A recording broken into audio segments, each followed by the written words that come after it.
warahmatullahi wabarakatuh. Halo, apa kabar pemirsa Selampari TV? Senang sekali nih ya, Dwi Widianita dapat kembali hadir menjumpai Anda dalam program acara Dokter Kite. Yang mana di Dokter Kite kita akan membahas berbagai jenis macam penyakit. Dan kali ini kita sudah kedatangan seorang narasumber dokter ganteng, yakni Dokter Febri ya dokter. Halo dokter, apa kabar? Baik. Oke, baik. Nah, sekarang Widi coba mau menyapa para audiensis kali ini. Halo ibu-ibu, apa kabar? Baik ya, ini kelihatan sekali pemirsa bahwa ibu-ibunya ini semangat sekali karena mungkin dokternya tampan kali ini ya. Waduh, kata dokternya ya. Oke, kalau masih ingat kan tagline kita yang kemarin, ibu-ibu kalau misalnya Widi bilang sehat dari kita, ibu bilang apa? Sehat dari kita. Oke, dokter kita sehat dari kita. Sehat dari kita. Oke, alhamdulillah masih ingat. Oke dokter, kali ini kita akan membahas suatu topik mengenai suatu penyakit yakni kanker serviks ya dokter. Ya, benar. Oke, mungkin dokter bisa langsung saja menyampaikan materi kepada pemirsa Selampari TV di rumah dan juga audiensis kali ini. Ya, oke. Baik, selamat malam pemirsa Selampari TV. Saya Dr. Febri Kesumawardana, dokter spesialis kebidanan dan penyakit kandungan. Pada malam hari ini saya akan menyampaikan mengenai pencegahan dan penata laksanaan mengenai kanker leher rahim atau kita biasa sebut kanker serviks. Karena pada akhir-akhir ini kanker serviks atau kanker leher rahim ini lagi booming ya. Apalagi ada artis kita yang terkena kanker leher rahim. Sehingga kanker leher rahim sekarang lagi memuncak. Apalagi seperti kita ketahui bahwa kanker leher rahim sendiri adalah penyakit yang menyebabkan kematian nomor 3 untuk dari kanker setelah dari kanker payudara dan kanker kolorektal atau kanker usus dari bagian bawah rektum ya. Rektum. Baik, untuk pencegahan dan penata laksanaan kanker leher rahim ini sebenarnya kita tidak perlu repot-repot untuk datang ke rumah sakit yang gede, ke pusat ya. Cukup di Lubuk Linggau, bahkan di daerah di sekitar Lubuk Linggau pun bisa kita lakukan pencegahannya. Pencegahannya pertama dengan cara menggunakan screening baik dengan IVA atau pap smear.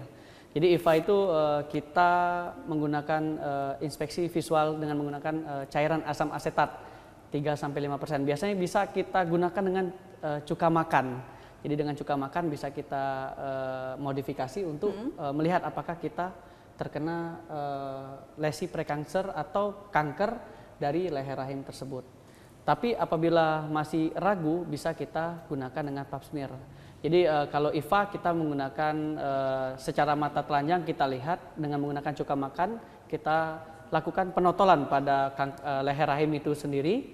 Apabila terjadi putih atau kita sebut acetoid pada junction pada sel di antara leher rahim, antara pertemuan dari sel squamous cervix dengan sel kolumnernya yang biasa kita sebut transformation zone atau zona perpindahan antara peralihan antara sel squamous sama sel kolumner. Di daerah situ apabila terjadi keputihan atau terjadi warnanya putih, berarti kemungkinan besar ke arah baik itu lesi prekansernya atau dia terkena kanker. Tapi bisa juga dengan metode lain yaitu dengan menggunakan pap smear. Jadi pap smear kita bisa datang ke laboratorium atau ke rumah sakit terdekat untuk kita ambil swabnya, baik itu bagian dari dalam leher rahim maupun di bagian luar leher rahim, dan kita lihat secara mikroskopis dengan bantuan alat dan dengan dokter patologi anatomi. Nah di situ bisa kita lihat apakah ada gangguan-gangguan yang mengarah ke sana.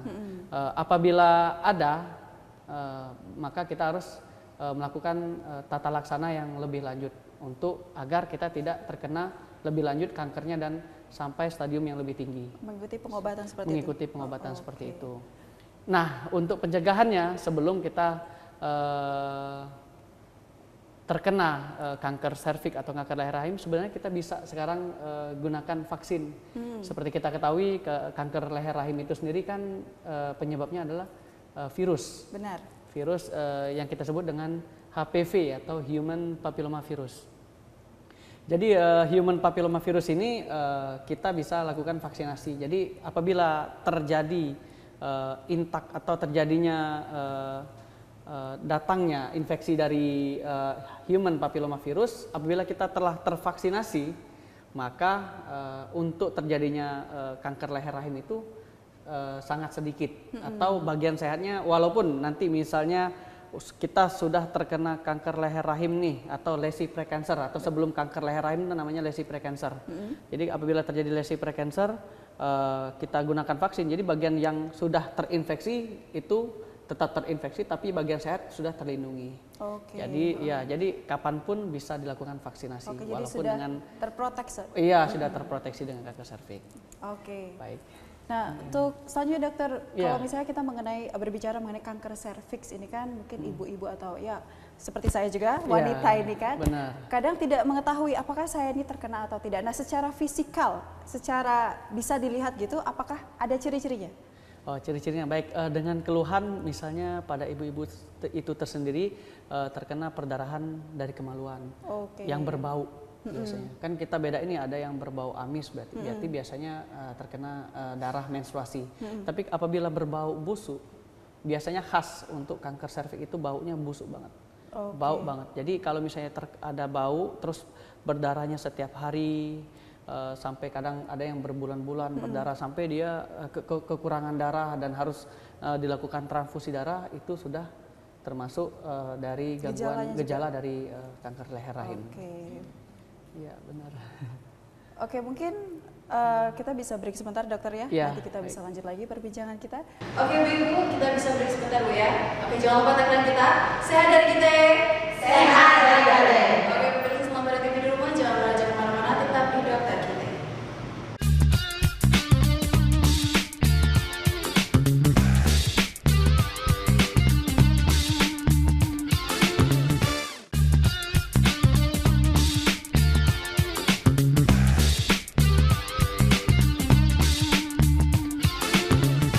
Terima kasih pemirsa Selamat TV, masih bersama Widi di Dokter Kita kali ini, dan tentu saja masih bersama dengan narasumber kita yakni Dokter Febri.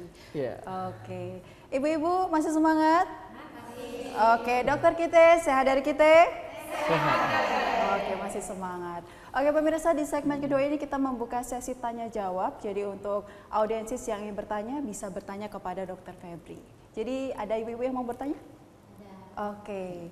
Ibu tolong berdiri. Assalamualaikum warahmatullahi wabarakatuh. Waalaikumsalam warahmatullahi wabarakatuh.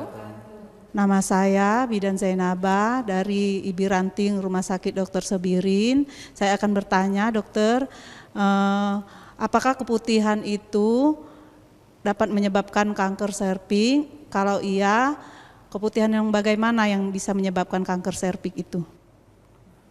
Terima kasih Ibu. Iya, jadi keputihan yang seperti apa dokter yang bisa menjadi gejala dari kanker serviks itu sendiri? Baik, boleh saya jawab? Silakan. Pertanyaannya sangat bagus.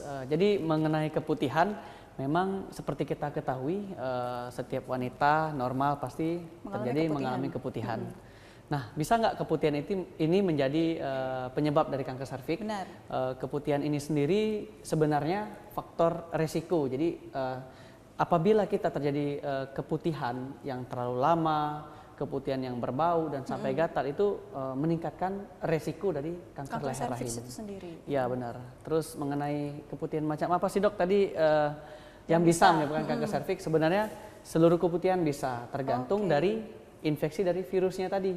Jadi apabila terjadi infeksi virus human papilloma virus, apabila masuk dengan adanya keputihan itu sebagai media virus untuk berkembang biak lebih cepat lagi. Jadi untuk invasi dia ke leher rahim atau ke serviks itu lebih hebat lagi. Jadi lebih hebat lagi. Jadi makanya keputihan memang faktor pendukung untuk terjadinya kanker serviks. Jadi untuk kita para wanita ya dan juga ibu-ibu ya, jadi kalau mengalami keputihan ini harus diwaspadai juga dokter ya. Kalau perlu datang ke dokter. Benar. Ya Ibu sudah jelas? Mungkin ada ibu lagi yang mau bertanya? Ibu silakan. Baiklah, assalamualaikum warahmatullahi wabarakatuh. Waalaikumsalam warahmatullahi wabarakatuh. Nama saya Anita dari Kelurahan Siring Agung. Yang ingin saya tanyakan dokter, begini, ada seorang ibu, sehabis menikah dia mengalami keputihan dok.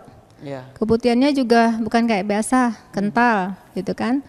Jadi selama berapa bulan dia belum bisa hamil. Setelah diperiksa ke dokter, mungkin dikasih obat oleh dokter, akhirnya dia hamil. Nah, yang ingin saya tanyakan, apakah itu nanti keputihannya bisa berlanjut dan mengakibatkan kanker serviks itu, dokter? Ya, baik. Terima kasih. Ya. Oke, terima kasih Ibu. Ya. Jadi bagaimana dokter? Ya. Memang pertanyaan tadi mengulas yang pertanyaan sebelumnya, masih tapi ini berkaitan. lebih ya masih berhubungan dengan pertanyaan sebelumnya. Jadi keputihan itu sendiri sebenarnya banyak penyebabnya. Benar. Apakah memang keputihan itu disebabkan oleh faktor stres, atau keputihan itu disebabkan oleh gangguan hormon, atau faktor-faktor infeksi yang lainnya. Biasanya keputihan itu terjadi karena kita akibat aktivitas kerja kita setiap hari. Terus keputihan itu disebabkan karena kita stres. Terus keputihan karena kita menggunakan celana dalam yang ketat. Nah, jadi untuk ibu-ibu berhati-hati dalam menggunakan celana yang ketat dan apalagi yang menggunakan bahan jeans. Ya, karena dengan seperti itu, penggunaan seperti itu, maka keputihan itu kan sendiri karena tidak adanya oksigen di dalam di tempat area kewanitaan. Benar. Jadi apabila dengan celana ketat, dengan celana yang berbahan jeans, itu bisa merupakan tempat berkembang biaknya kuman. Benar. Yang tidak butuh oksigen, yang biasa kita sebut kuman anaerob. Nah, jadi kuman anaerob itu sendiri lebih berkembang, lebih senang berkembang pada yang tidak ada oksigen. Jadi makanya bagi ibu-ibu sendiri saya sarankan untuk menggunakan celana yang tidak terlalu ketat. Apabila yang lebih bagus sih bila menggunakan bahan yang berbahan katun. Ya, jadi terlepas dari keputihan itu sendiri, tadi sudah ditanyakan sama ibu bahwa setelah melahirkan, dok, bagaimana kalau berlanjut keputihannya? Jadi saran saya ya tadi pencegahannya, keputihannya harus ya jauh-jauh dari bahan yang berbahan ketat, sama penggunaan handuk yang lembab. Misalnya kita nih habis mandi terus basah semua dan tidak terlalu kering, langsung kita pakai celana, itu juga menyebabkan keputihan. Juga karena faktor hormon. Jadi misalnya kita penggunaan obat-obatan yang mengandung hormon atau pil yang mengandung hormon biasanya menyebabkan keputihan. Nah, selama keputihan itu hanya keputihan biasa, kita boleh gunakan, kita bersih dengan air yang mengalir. Tapi apabila keputihan itu sudah mulai warnanya coklat atau kuning, sudah sangat berbau dan gatal, biasanya kita harus lakukan terapi pada keputihan tersebut. Dan ibu juga bisa datang ke tenaga kesehatan, baik itu bidan maupun dokter kandungan langsung. Jadi memang penggunaan dari celana-celana yang ketat ini sebenarnya hal yang biasa ya dokter ya sebenarnya. Tapi ternyata hal kecil seperti ini bisa menimbulkan hal yang luar biasa, penyakit yang luar biasa ya. Jadi mungkin disarankan kepada ibu-ibu di rumah dan juga audiens di sini ya, mungkin udahlah pakai daster aja ya pemirsa ya. Jadi biar longgar ya, biar ini meminimalisir terkena kanker serviks. Ibu sudah jelas ibu? Alhamdulillah kalau sudah jelas. Baik dokter, kita bisa break sebentar dokter ya? Iya. Baik pemirsa Selambar TV di rumah dan juga audiensis, kita bisa break sebentar ya. Ibu-ibu, dokter kita sehat dari kita? Sehat. Jangan beranjak kemana-mana, tetap di dokter kita.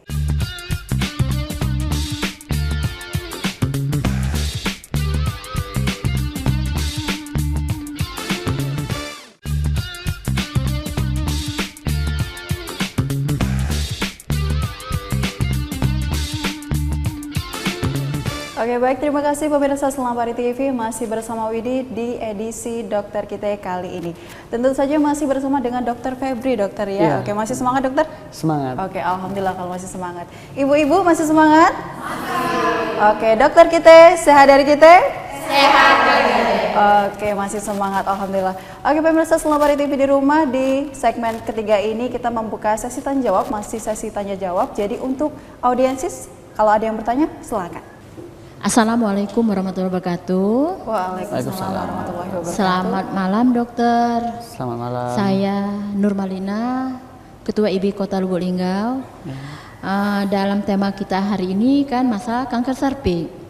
Nah, kami bidan Kota Lubuk Linggau sudah biasa melaksanakan IPA tes yang dilaksanakan di puskesmas. Jadi juga kami cerita dulu pernah mengadakan IPA pada tahun 2017. Kami seluruh Indonesia melaksanakan pelayanan IPA tes. Alhamdulillah kami IBI seluruh Indonesia mendapat muri. Dan di sini saya ingin menanyakan, kalau sudah IPA, karena kami melaksanakan IPA itu ada bidang. Kalau pap smear kadang tuh hasilnya akan dikirim ke Palembang atau sudah tuh hasilnya itu kapan agak lama. Jadi mudah sekali kami melaksanakan IPA tes di puskesmas. Nah, tadi dokter menjelaskan ada pencegahan untuk kanker mulut rahim. Tadi menjelaskan untuk pencegahan supaya masyarakat Kota Lubuk Linggau khususnya bisa terhindar dari kanker serviks. Karena apa? Biasanya masyarakat dokter kalau stadium 1-2 biasanya tidak akan memeriksakan dirinya ke dokter. Kalau terjadi pemeriksaan diri ke dokter, dia akan stadium 3 atau 4 biasanya. Karena sudah stadium 3 dan 4 dia sudah mengalami gejala yang merasa ke tubuhnya yang tidak enak. Karena itu saya dengar tadi dokter membicarakan ada pencegahan kanker rahim untuk imunisasi. Nah, di sini kapan dilaksananya imunisasi tersebut? Apakah ada syarat-syaratnya? Apakah harus seorang wanita yang sudah bagaimana atau orang tua atau menopause bisakah memeriksakan diri atau pencegahan kepada dokter untuk minta imunisasi tersebut? Terima kasih. Wassalamualaikum warahmatullahi wabarakatuh. Waalaikumsalam warahmatullahi wabarakatuh. Panjang dokter pertanyaannya. Monggo dijawab dokter. Baik. Pertanyaannya bagus sekali. Yang pertama, ini kayaknya ada 2 pertanyaan. Yang pertama mengenai IFA itu sendiri. Wah, hebat juga, berarti sudah pernah rekor muri juga ya Bu ya. Alhamdulillah. Di Lubuk Linggau. Memang untuk screening atau penggunaan pendeteksi dini mengenai kanker leher rahim memang dipilih ada 2 metode, yaitu dengan metode IFA sama metode pap smear. Jadi bedanya kalau metode IFA itu kita secara mata telanjang atau secara makroskopis. Sedangkan pap smear itu kita secara mikroskopis, jadi menggunakan alat dengan mikroskop. Sebenarnya metode ini sama. Jadi tergantung kesiapan di daerah masing-masing. Kalau misalnya ada mikroskop boleh digunakan dengan secara pap smear. Apalagi ada dokter patologi anatominya, itu lebih bagus. Tapi kalau misalnya kita di setiap daerah kan jarang adanya mikroskop dan dokter patologi anatomi, kita bisa gunakan metode yang paling mudah, yang paling simpel, yaitu dengan menggunakan IFA. Jadi misalnya IFA-nya positif, adanya aceto white, ada warnanya putih, biasanya antara 2, boleh kita coba konfirmasi dengan pap smear, juga boleh tidak perlu menggunakan langsung dengan pap smear, dipilih pap smear untuk keraguan kita terhadap IFA. Jadi kalau misalnya IFA-nya positif, apabila di tempat fasilitas kesehatan kita ada alat yang langsung biasanya kita gunakan untuk konbiopsi. Jadi kita ambil, kita biopsi, kita ambil tempat yang lukanya tadi, lesinya tadi, yang kita pikir kayaknya ini deh bakal terjadi lesi prekancer. Itu kita ambil dan kita PA-kan, kita lakukan biopsi. Atau misalnya kita nggak ada nih tempat, boleh kita rujuk ke dokter kandungan biar dilakukan biopsi. Yang kedua juga tanpa IFA dan pap smear pun sebenarnya kita lihat waktu saat pemeriksaan dalam dengan inspekulu, atau kita bilang spekulum dengan cucur bebek, atau spekulum dengan SIMS dan yang lainnya. Itu biasanya kita kelihatan apakah leher rahimnya itu masih licin atau sudah berdungkul-dungkul atau sudah mengalami perdarahan seperti bubur. Jadi kita bisa lihat, jadi bisa kita screening. Kalau misalnya masih licin nih, berarti kita masih punya waktu yang banyak. Jadi misalnya memang IFA positif, kita rujuk. Tapi kalau misalnya udah berdungkul-dungkul, udah langsung kita rujuk ke bagian onkologi. Seperti itu. Tapi ya seperti itu ya. Terus untuk saya sebagai spesialis kebidanan dan kandungan, kita juga punya batas kompetensi untuk mengenai kanker leher rahim. Jadi setelah bidan rujuk ke dokter kandungan, kita pasti lakukan kita perbaiki dulu gejalanya, misalnya perdarahan hebat, kita lakukan pemberhentian perdarahan, sama kita lakukan transfusi darah bila diperlukan. Setelah itu kita lakukan biopsi, kita ambil, kita lihat apakah hasilnya keganasan atau tidak. Kalau misalnya terjadi keganasan, maka kita rujuk lagi ke dokter bagian onkologi. Jadi ada dokter spesialis kandungan tapi dia bagian onkologi, seperti itu. Tapi kalau misalnya hasilnya itu bagus, tidak ada masalah, maka kita evaluasi. Jadi evaluasinya dengan menggunakan pap smear. Jadi untuk 2 tahun pertama, setiap 3 bulan sekali kita lakukan pap smear. Apabila hasil pap smear itu hanya bagus atau hanya cervicitis, itu kita berikan obat-obatan. Tapi kalau misalnya hasilnya tidak bagus, maka kita rujuk lagi seperti itu. Terus setiap 2 tahun, apabila lebih dari 2 tahun, bisa kita naikkan lagi setiap 6 bulan selama 3 tahun. Seperti itu. Oke, yang kedua mengenai vaksinasi. Ya benar, di kota-kota besar sekarang vaksinasi lagi marak. Jadi vaksin hampir habis karena seluruh masyarakat sudah mengetahui tentang vaksin. Apalagi karena kejadian banyak artis, sebagian artis ya, atau sebagian kecil artis itu terkena kanker leher rahim. Jadi banyak sekarang udah mengerti nih bagaimana pencegahannya dengan menggunakan vaksinasi. Nah, kapan waktu yang terbaik? Ya, waktu yang terbaik biasanya di atas usia 12 tahun. Bisa, iya, di atas usia 12 tahun. Dok, gimana dok? Dia kan belum belum menikah atau belum berhubungan suami istri. Bagaimana katanya kalau vaksin itu harus periksa dulu pap smear-nya. Seperti itu, biar kita tahu apakah terkena sebelum vaksin atau setelah vaksin lesi prekancer atau kankernya. Itu nggak masalah, yang penting kita vaksin aja dulu tanpa dilakukan dengan pap smear. Terus bagaimana dok kalau yang sudah menikah tidak mau dilakukan pap smear tapi mau vaksin aja gitu? Iya bisa juga, karena vaksin ini sendiri bukan vaksinnya itu terbuat bukan dari virus yang dimatikan, tapi vaksin ini terbuat dari protein-protein yang mirip virus. Jadi menyerupai virus yang dimasukkan, jadi antibodi kita yang di dalam tubuh mengeluarkan untuk memakan dari si protein yang mirip dengan virus tadi. Jadi terbentuklah antibodinya. Nah, seperti itu. Jadi kalau misalnya dok, saya ini kayaknya udah deh dok, kayaknya udah stadium dini nih. Gimana dok? Bisa nggak vaksin lagi? Bisa. Jadi tetap semuanya masih bisa dilakukan vaksin, asal dia udah bukan yang udah stadium akhir, stadium lanjut, karena agak sulit untuk maksimal hasilnya kurang. Jadi kalau misalnya dok, gimana dok kalau udah kena kan pasti ya kena aja dok. Ya seenggaknya jaringan sehat yang belum terinfeksi itu terproteksi. Benar. Iya, terproteksi dari si virus tersebut. Tinggal yang jaringan yang sakitnya kita obati seperti itu. Jadi saya sarankan kepada seluruh masyarakat untuk dilakukan vaksinasi walaupun dia di usia dini. Ya, itu aja gitu. Oke. Jadi berhubung pertanyaannya panjang dokter ya, jadi penjelasannya juga panjang. Oke, Ibu udah paham Ibu ya? Oke, alhamdulillah kalau udah paham. Mungkin ada yang mau bertanya lagi? Oke, Ibu silakan berdiri, Ibu. Assalamualaikum warahmatullahi wabarakatuh. Waalaikumsalam warahmatullahi wabarakatuh. Saya Hen Parina dari Kelurahan Marga Mulia. Yang ingin saya tanyakan dok, siapa saja yang berisiko terkena kanker serviks ini dan apakah kanker serviks itu menular dok? Terima kasih. Oke, terima kasih Bu. Bagaimana dokter? Iya boleh. Baik, akan saya jawab ya. Yang pertama tadi mengenai resiko siapa saja yang terkena resiko.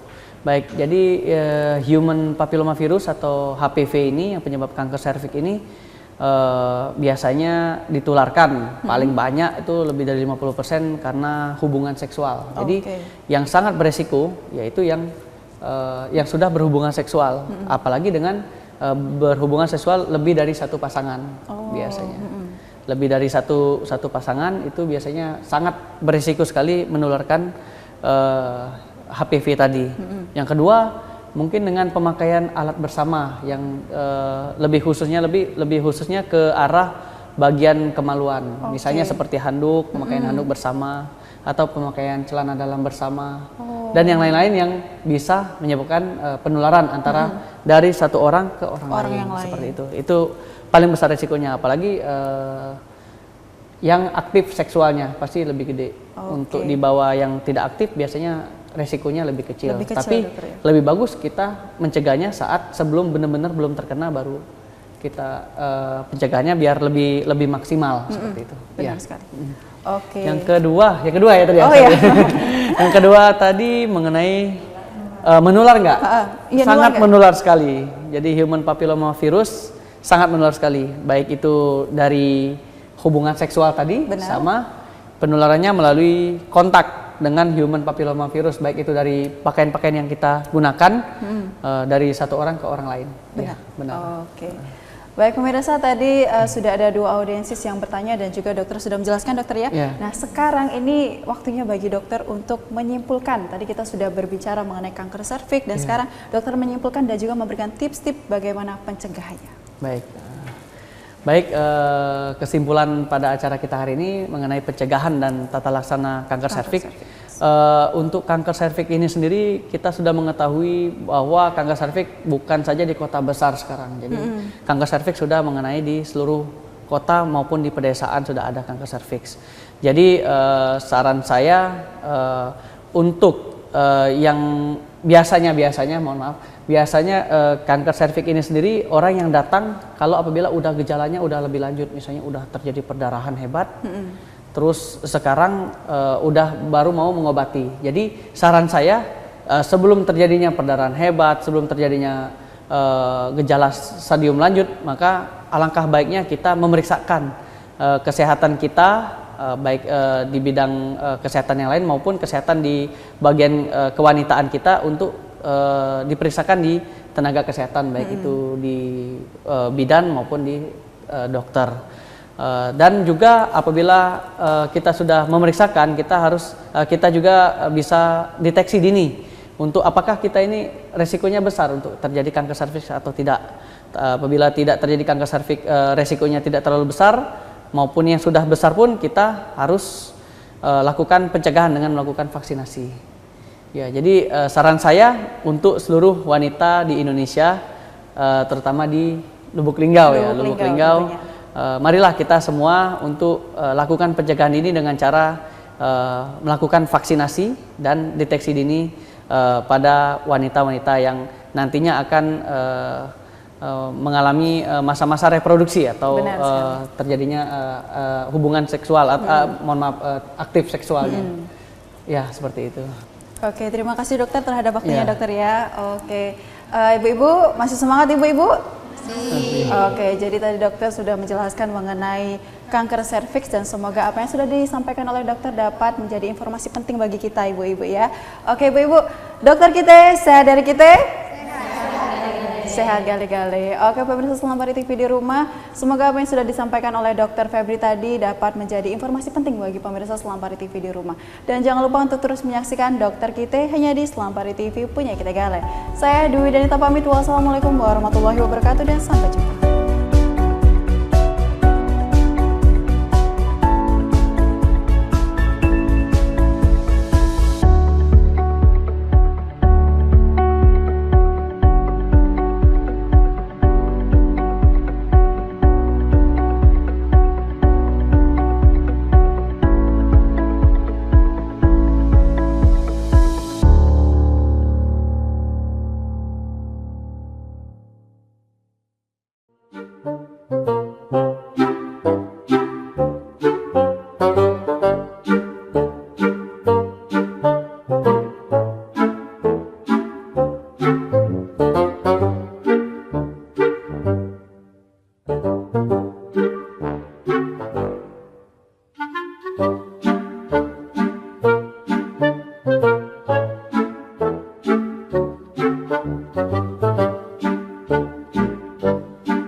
kamu. Alangkah deras hujan di Linggo nih, Mang Ay, Yadi. Dem. Nggak jadi kita Dem makan bakso dulu ya, Bin. Awan kondangan. Udah makan bakso dulu kita ya. Kita makan bakso dulu di sini. Iya. Katanya ini bakso paling enak. Mau makan bakso, makan bakso. Makan Yaudah, bakso kita nih, makan dulu, ayo. Ayo, Mang. Wah, hujan-hujan cak ini. Cocok nih, An, makan bakso. Oh, Makan, Mang Yadi. Makan bakso Dem, dulu. get dulu, Mang Yadi. Ayo jatuh. Dosa dulu kau. Mahal tasku kangen banget. Alat tas BJ juga. Lemaklah kau langsung ke situ daripada bibir pesen dikit lama lemak Oh ya? ke situ. Aku mesen dulu ya. Aku pakai mie putih, bihun putih be. Oh ya. Bakso sama bihun putih, oke? Kamu udah bakso komplit be kau? Dah, aku udah seneng mie kuning. Ya, masih. Sama es teh. Oh.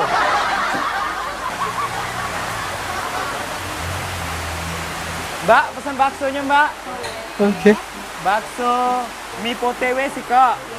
Sama bakso kosong sama es kosong sih, Kak. Mbak ya? Ya.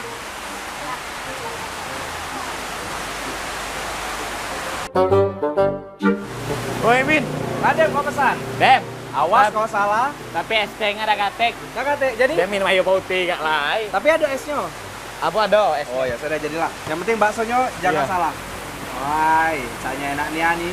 Hujan-hujan, dingin-dingin, kita makan bakso. Jingok, Kang. Mang Burhan. Kenapa? Wah, lainnya. Kehujanan mulai ini. Tapi dia dikit lagi nih, Mang. Wow, hujan. Mana ya? Berteduh pinggir jalan ya makan dah. Oh, mau makan. Oh ya, tapi mikir ngakak. Bukan, aku nih mikir, cak mana kalau masih hujan deras, kita nak kondangan, ndak lemak pula dengan Bama. Biarlah kaget baik. Bama kawan kita, Melda kawan kita, iya, kawin berdua. Masa gitu deh, masa gitu deh. Kata yang datang. Tahu, datang. Habis hujan reda kita pergi ke sana ya. Padahal kita tadi berharap belum makan di rumah, makan gratis di tempat kondangan. Tapi ya, dan kat mana ya? Atau kita tuh minta bungkus ya sama bibi Kenapa kan? dibungkus?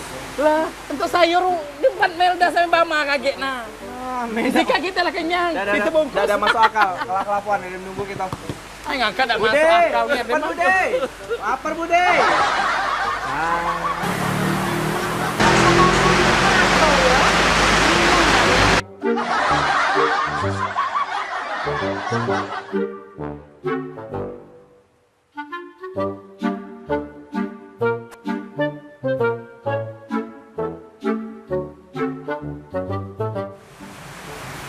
Nah, lah datang nih.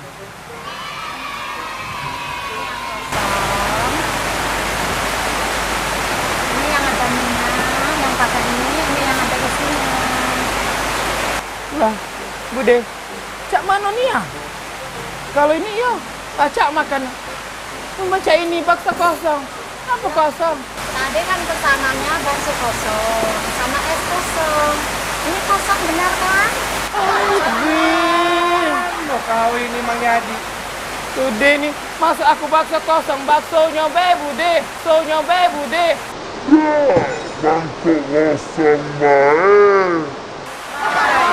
Ya, yang salah. Hai, Kamu yang Bude. kesalahan di punyaku.